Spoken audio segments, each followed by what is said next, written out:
Oh, there you are, YouTube. Doodle doodle doodle doodle doo. Subscribe if you're interested.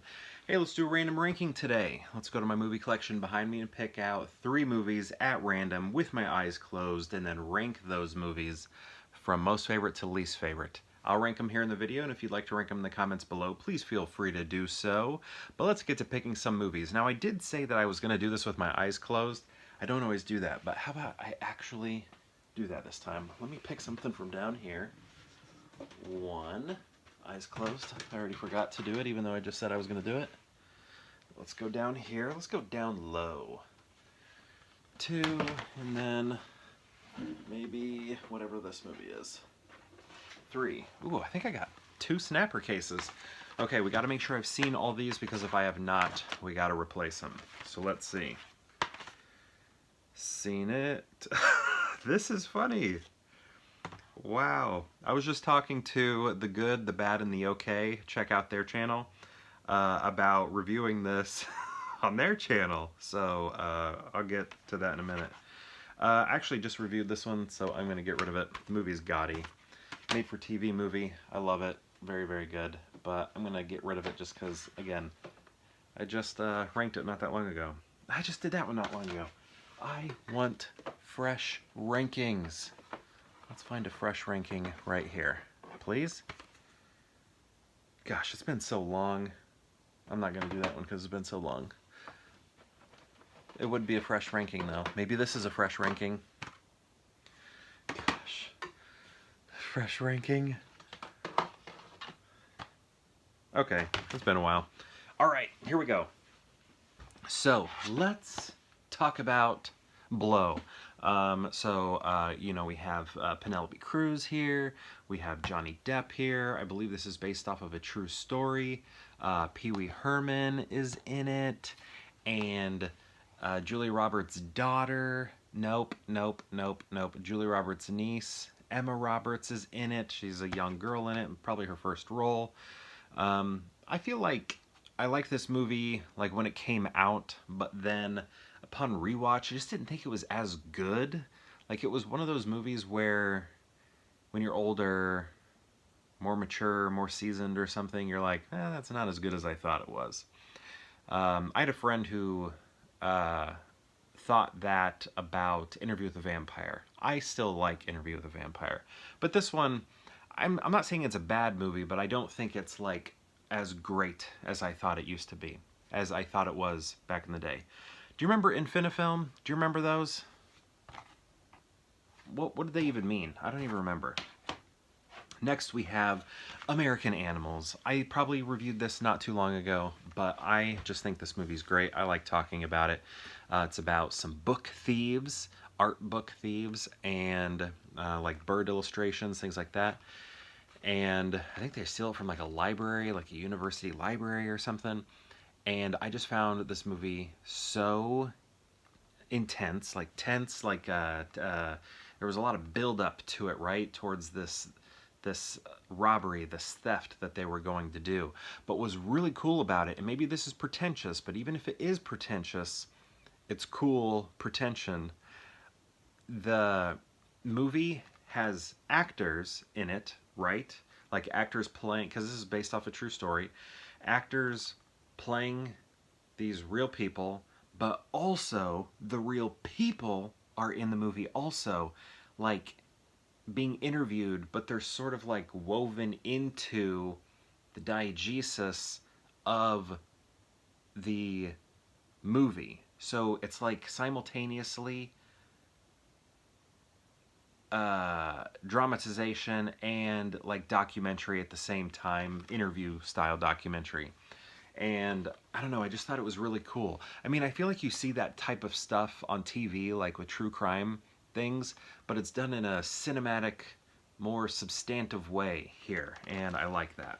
Okay, so this is the movie I was talking to Good, the Bad, and the Okay about. Go check out their channel. They know everything there is to know about Westerns. So many Westerns. I thought I knew a thing or two about Westerns, but it's very clear I don't know anything. I mean, I never thought I was like that good with Westerns. I've always known that's kind of a weak spot for me. but this channel is great to learn about westerns, and the reviews are usually spoiler free, so I can watch those videos as preparation for these movies when I watch them. So that's cool. But anyway, we were just talking about City Slickers. I was like, hey, you want to review City Slickers? And I was like, and then you could review the sequel and talk about how terrible it is. So yeah, we were just having a back and forth about like westerns that aren't your traditional western, you know, um, as in like they're like family movies or genre benders or things like that. But yeah, City Slickers 2, The Legend of Curly's Gold is a terrible movie. I saw this in the theater. I loved the first one, have the first one on VHS. I think it's great. But this one here is like the ending. There's like this end scene that feels very tacked on. I've talked about this with Vampire in Brooklyn, how there's an end scene that feels like it was like they were testing audiences, testing the ending, and it kept not doing well, so they're like, okay, let's add a bit of comedy or something. That's the way this end felt. It was like they probably filmed 3 different endings, and then they put it at the end of these screenings for the audience, and then they voted on which one they liked the best. Like, it just feels so tacked on, so awful, so not unified with the rest of the movie, and I don't like it. John Lovitz is funny, but and he replaces what's his name, Bruno or whatever, you know, from The Godfather. Um, what else is he in? Gosh, he's in other things. I can't think of it right now. But I think he plays, is he in Sleepless in Seattle? I think he's in Sleepless in Seattle. Is that right? I don't know. But I think he passed away, so he wasn't in this one, or maybe he was sick or something and wasn't in this one. So they replaced him with John Lovitz. But Daniel Stern is where I get angry. Daniel Stern had this great arc in the original, and then with this one, they take it all away. And when they do that, so the original one, Daniel Stern was like a loser, unhappy marriage, but then at the end of the movie, he gains confidence and then hooks up with Helen Slater, right?